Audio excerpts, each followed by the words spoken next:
I fasci di luce lampeggianti che hanno disegnato il profilo logo dello squalo di Pole Shark sulla Torre Grande si sono spenti dopo pochi minuti nella serata dell'Immacolata, per non riaccendersi più. Le polemiche invece quelle no. A distanza di giorni continua a far discutere la possibilità che un simbolo della montagna come le Cinque Torri possa essere brandizzato anche solo per un attimo, anche soltanto pensarlo. Ma se il Tribunale dei Social ha emesso una sentenza di assoluta condanna, nella Conca Ampezzana i ragionamenti sono più articolati e possibilisti. Partono dallo squalo e approdano al mondo. Al bando le esagerazioni, ma l'anima imprenditoriale non si ferma. Prendi la cooperativa di Cortina, un pezzo di storia ampezzana che è punto di riferimento di una numerosa e variegata clientela internazionale. Lo squalo degli anni 70 erano le scale mobili. Noi siamo stati i primi a portarle fuori dalle grandi città e a installarle da noi. L'impatto fu quasi traumatico, ricorda la direttrice Emanuela De Zanna, che è anche presidente della fondazione DMO Dolomiti, l'ente che coordina la promozione turistica provinciale. Gli ampezzani non la presero bene. Avviene spesso in presenza di una novità, poi però piano piano non solo ci si adegua al cambiamento, ma si rende conto che diventa necessario se si intende progredire. Non bisogna rifuggire per partito preso al cambiamento. Ribatte Renato Frigo, il presidente del CAI Veneto. La montagna non è Disneyland. La Pole Shark è una società molto seria. Come le è venuto in mente di violare la sacralità della montagna, di un'icona quali sono le Cinque Torri? È questo che mi preoccupa più ancora della proiezione in se stessa durata pochi minuti. Il presidente del CAI Veneto quindi reclama rispetto per le vette. È una provocazione quella di Pole Shark? Ritengo di sì, considerati i pochi minuti della proiezione. Hanno provato, ma per fortuna hanno capito subito che si tratta di una strada impercorribile e pertanto non vorrei neppure polemizzare, altrimenti diamo fiato all'atto provocatorio. Questo è Sveglia Veneto, il primo podcast dedicato all'informazione vista da Nord-Est. Io sono Jack Calcetto, oggi è venerdì 15 dicembre 2023. La prima notizia del giorno riguarda lo squalo sulle montagne, lo squalo delle polemiche, bagarre sulla proiezione alle Cinque Torri, dove è stato proiettato appunto lo squalo, simbolo della marca Pole Shark, sul fianco della montagna, ma a Cortina ci sono diversi imprenditori possibilisti. Pirro dell'associazione albergatori Non temiamo l'innovazione, il nostro territorio è tutelato. Di tutt'altro avviso, come abbiamo visto, il CAI del Veneto.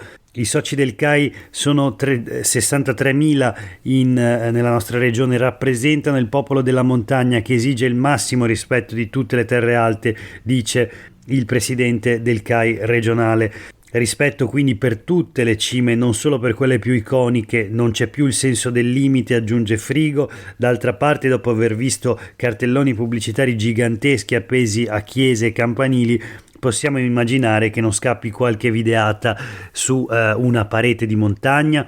Prima o poi, insomma, doveva accadere. Nessun gestore di nessun rifugio CAI permetterebbe una scemenza del genere, rimarca il presidente del CAI Veneto. Voltiamo pagina, proseguiamo la rassegna stampa di oggi con alcune notizie flash.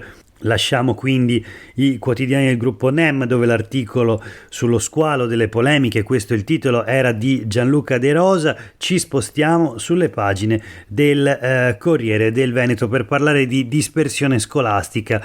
Troppi lasciano presto la scuola nella nostra regione. Lo scorso anno 3.000 studenti hanno abbandonato, nonostante il Veneto sia tra le regioni con minore dispersione scolastica. E allora proprio sui giornali di oggi, sul Corriere del Veneto, una proposta da parte dell'assessora regionale Elena Donazzan per affrontare il problema della dispersione scolastica.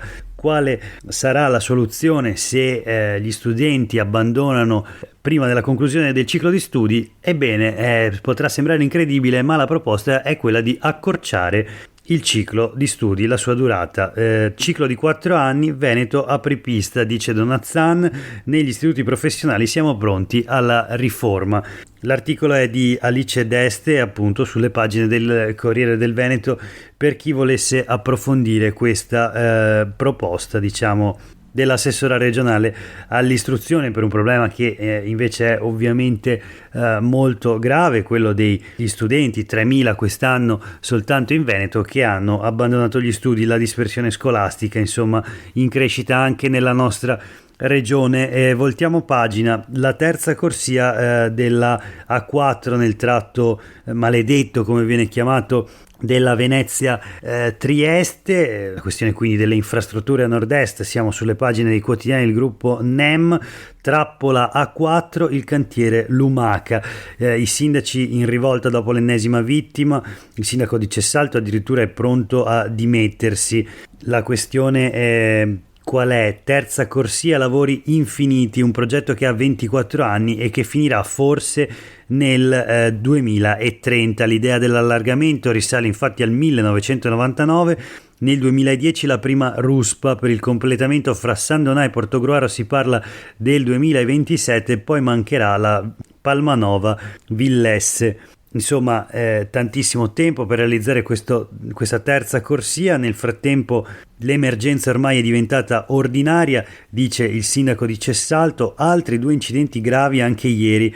Nel tratto maledetto coinvolti ancora mezzi pesanti, code fino a 5 km. E sempre sulle pagine dei quotidiani del gruppo NEM c'è un'intervista all'imprenditrice Paola Carron che dice: treni e strade, siamo in ritardo, questo è un danno all'export delle imprese. Quindi non c'è solo il tema della sicurezza stradale, ma anche quello economico fondamentalmente.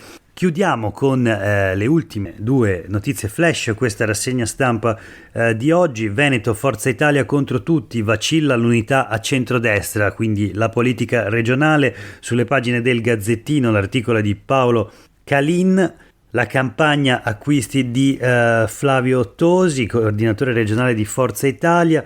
Gli attacchi a Zaia su sanità e terzo mandato, gli attriti con Fratelli d'Italia, insomma Forza Italia contro tutti. La gestione Tosi del partito regionale crea tensioni crescenti nella maggioranza in regione. Il sindaco di Treviso Conte, leghista, dice: i cittadini chiedono certezza e compattezza, la politica dovrebbe dare l'esempio. Ma insomma Tosi sembra di tutt'altro avviso. Del resto si avvicinano le elezioni europee e quindi è competizione soprattutto all'interno del centrodestra. Chiudiamo la rassegna stampa di oggi con una notizia che arriva da Roma, dalle aule parlamentari. Calderoli accelera sull'autonomia in aula a partire dall'8 gennaio, quindi c'è una data per questa riforma promessa da anni dalla Lega in particolare e dal centrodestra.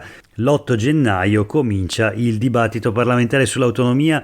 Vedremo come si svilupperà. Nel frattempo è lontanissimo il referendum del 2017 voluto dal presidente della Giunta regionale del Veneto Luca Zaia, il famoso referendum sull'autonomia.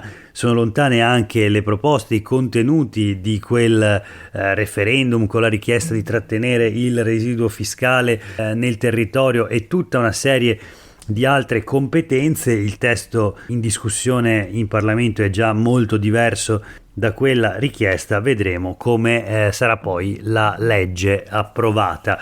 Per oggi è davvero tutto, grazie per aver ascoltato questa puntata di Sveglia Veneto. Il nostro podcast torna lunedì prossimo. Nel frattempo a tutte e tutti voi un buon fine settimana.